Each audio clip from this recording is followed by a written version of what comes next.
আপনারা 12 তারিখ যার যার কেন্দ্র ফলাফল ঘোষণা না হওয়া পর্যন্ত পাহারায় রাখবেন।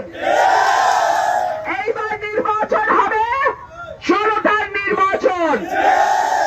এইবার নির্বাচন হবে সরাইলকে সিন্ডিকেট মুক্ত করার নির্বাচন।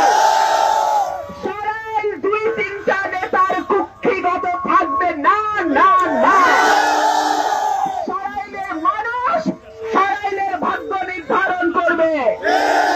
প্রিয় ভাই আমার, সরাইল আশুগঞ্জকে আমি মডেল উপজেলা করার স্বপ্ন দেখি।